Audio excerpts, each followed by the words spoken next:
Kungamsa Nabalhenge. Welcome back to my daily Tibetan briefing. Let us begin the only daily Tibetan Parliament session highlight in English.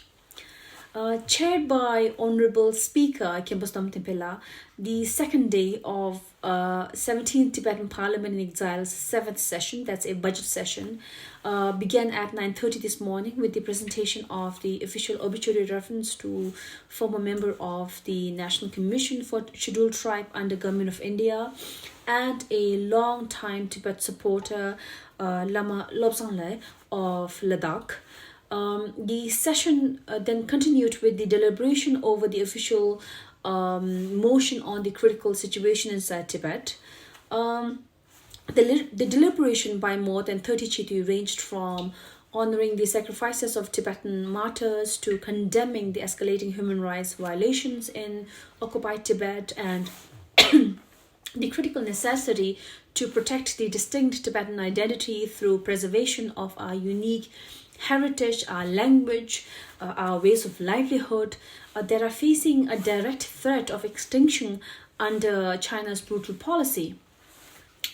Several Chitu underlined the shift in global public opinion as well as the global leaders' outlook of China under Xi Jinping's time. The unfavorable view of China is believed to have resulted from many causes like China's effort at land reclamation in South China Sea, with COVID-19 spreading globally, with China's poor human rights record, particularly in its occupied nations, its partnership with Russia and occupation of Ukraine, its aggression on Indo-Tibet border.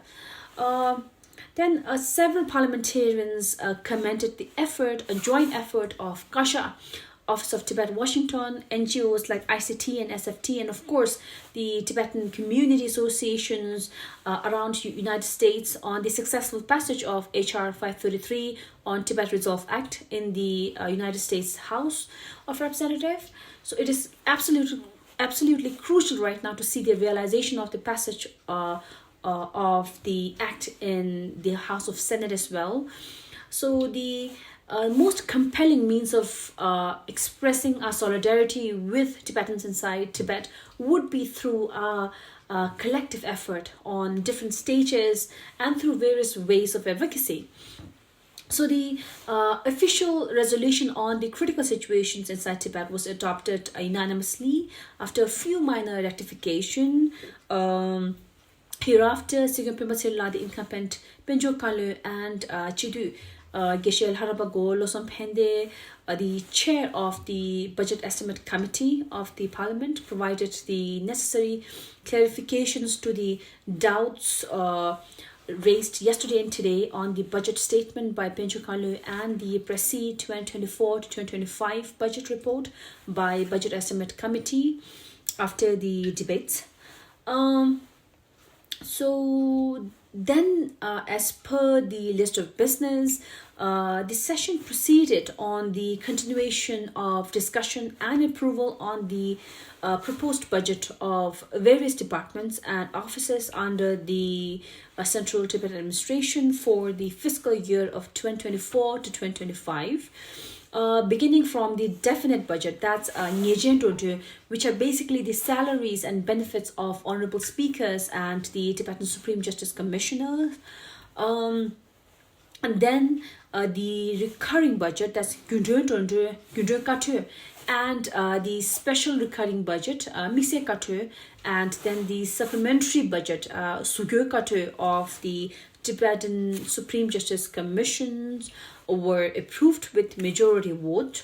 Following that, the recurring budget and the special recurring budget of the Northern Local Tibetan Justice Commissioner. Same for the Southern Tibetan Justice Commission, the recurring budget of Ladakh Tibetan Local Justice Commission, the recurring budget of Mobile Tibetan Justice Commission were all approved unanimously. Thereafter, the recurring budget and the special recurring budget of 37 local Tibetan assemblies were also approved.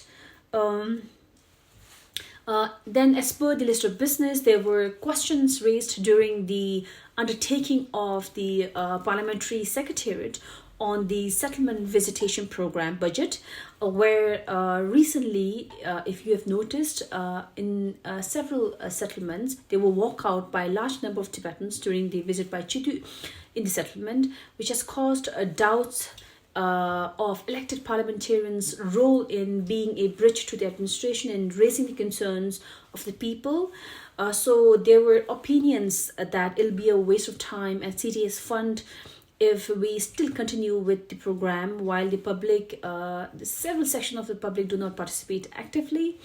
Well, personally, I feel that those sections of the people were simply illiterate in terms of democratic code of ethics by choosing to walk out without listening to the talk, or choosing walk out over questioning and holding the elected representative accountable, which would have been much more actually effective.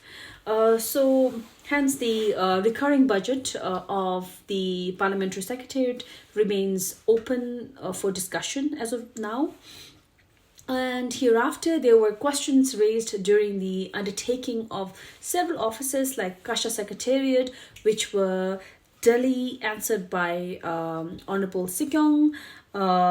Many members praised the overall undertaking of the Department of Security while putting forward their queries and concerns on the return visa, certificate of identity, registration certificates, Australian Tibetan immigration project, and there were many concerns which were all answered by Kalu Gedromla of the Department of Security. So today the session adjourned at 5:05 until 9:30 tomorrow morning. So this is to inform you that from tomorrow we will have the continuation of the budget session of the Department of Security. So again, I'd like to remind you to try and watch the session live for you to get a better understanding of the budget session of the fiscal year of 2024 to 2025 of Akasha, and how the Tibetan Parliament would question, would support, or would reject, or would reduce the budget or increase the budget of proposed by the Kasha for the new fiscal year. This is all I have to say. Try watch it live, or watch it later, or at least watch my daily Parliament session highlight. Thani daran sam shayi sani jayo.